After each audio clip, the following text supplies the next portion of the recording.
There's a town in Washington state that's part of the US, but you can't drive there without going through Canada.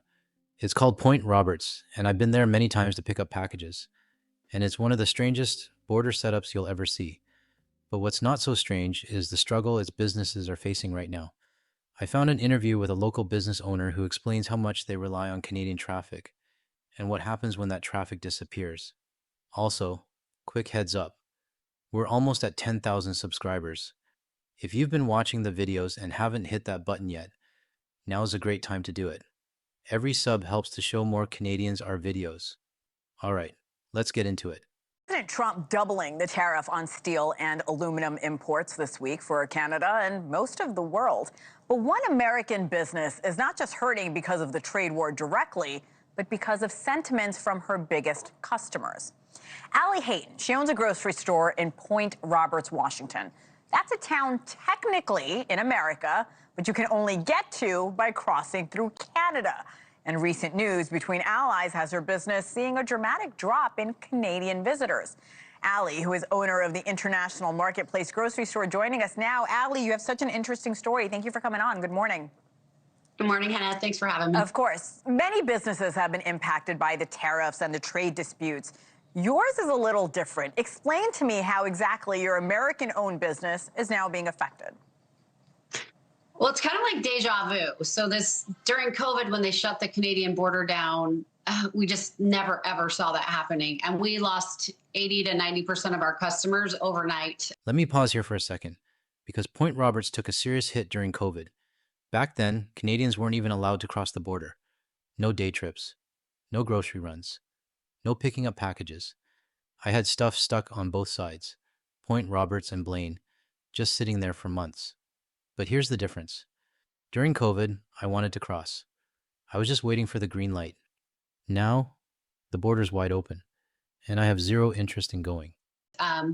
You saw on the map there, we're very unique in how we're located, where we just draw Canadians. It's an easy border crossing. They come down, they love American cheese and milk and wine and all of those American things. Gas is usually cheaper. So it was a really quick trip for them to come down.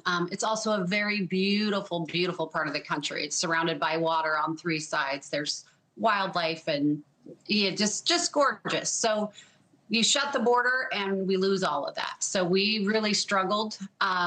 We were starting to make our way back. And then in January, February, when these trade talks started, I was very hopeful that it was just about, getting the borders tightened up and some leverage there. And that once that was over, we'd go back to quote unquote normal, whatever that looks like now. But the sentiment has just the way Trump has put them down, called the prime minister, governor, all this talk about the 51st state has just really, really angered the Canadians. So Sure. Even the ones that want to support us don't feel like they can. This shop owner actually gets it, and I respect that. She understands why Canadians are pissed off. In most of my other videos, US businesses either ignore the 51st state rhetoric, the Governor Trudeau insults, or whatever insult Trump's throwing at us that week. They just blame the drop in business on tariffs. Like, that's the whole story. But this store owner, she gets that it's more than that.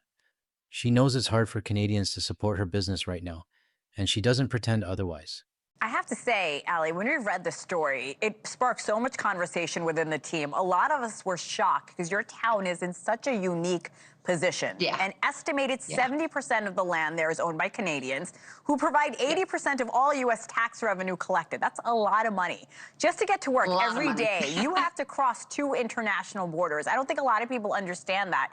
You even carry both American and Canadian dollars for customers. You're being as accommodating as possible. In your own words, how important are Canadians to your business's success? They're vital. They're essential. We don't have them, we don't survive. I wouldn't be as big as I am if I was just going to serve that community of Point Roberts. I mean, it's 1,000 people. I don't need to be 38,000 square feet. But with the 8,000 customers a week that used to come down and visit Point Roberts, I need to be that big and I need to have that many employees. And it's really frustrating because during COVID, I'd get like support mail from all over the country. And when this started, I'll get emails from people in Ottawa just cheering for my failure just because I'm an American. This is a tough spot for US businesses. There are two kinds of owners right now: the ones who backed this mess and the ones caught in the fallout. I've got zero sympathy for Republican business owners whining that their sales are down. You voted for this. You backed the rhetoric. Own it. But this business? And most of Point Roberts, honestly? I don't know who this shop owner voted for. But I've been to that town enough to know they genuinely appreciate Canadians. I've talked to staff and owners during Trump's first term. The vibe was clear. They wanted us there and didn't agree with their government administration. And for that, yeah, I feel for them. Oh, They blame us. They say you Americans are the ones that voted for him, and so reap what you sow, basically. wow. Even though Washington's not one of those states Right. that voted for him. But I think we need to have trade talks. All of that is very important, but we don't need to do it in a way that we put people down and basically bully. You mentioned You the know, letters you're getting from Ottawa. What are other customers saying to you? we get a lot of support saying, Okay. hey, we feel for you and we hope you make it, but we just have to support Canada right now. But some of them are just they're mad. Their slogan is elbows up, right? They want to fight. They want to their sovereignty has been threatened, and I totally understand where they're coming from. I don't blame them at all. It's not their fault this is happening, and it's really not on them to make us succeed and survive. But we do. We need them. We get our water from them. Our sewer goes there. We get our power from them. We get our economy from them. I bring all my goods from America, from the other side of Washington, and that's what they want. And we try to provide as much as we can, but it's going to be hard to keep going if the sentiment doesn't change pretty soon. I've got to ask, do you honestly think Donald even knows Point Roberts exists? I'd bet good money he's never heard of it. But hey, he's out here claiming he's making all of America great again, right? I wanted to share this video and give my take because this one hits close to home. I used to visit Point Roberts and Blaine almost every month. I got to know the parcel pickup folks, the golf course staff. Good people. And now, I won't be crossing that border anytime soon. Not because I don't care, but because my country comes first. So how do we support these businesses? Honestly, I don't know. That's beyond my creativity and way above my pay grade. In reality, it's up to them to fix their own country before we come back. But I'd love to hear your take. If you're from BC and used to visit Point Roberts or Blaine, drop a comment.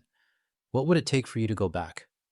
And if this video resonated with you, pressing the like and subscribe goes a long way to help other Canadians see what's really going on. If you're still watching, thanks for watching this far. I appreciate your time. Take care, and I'll see you in the next one.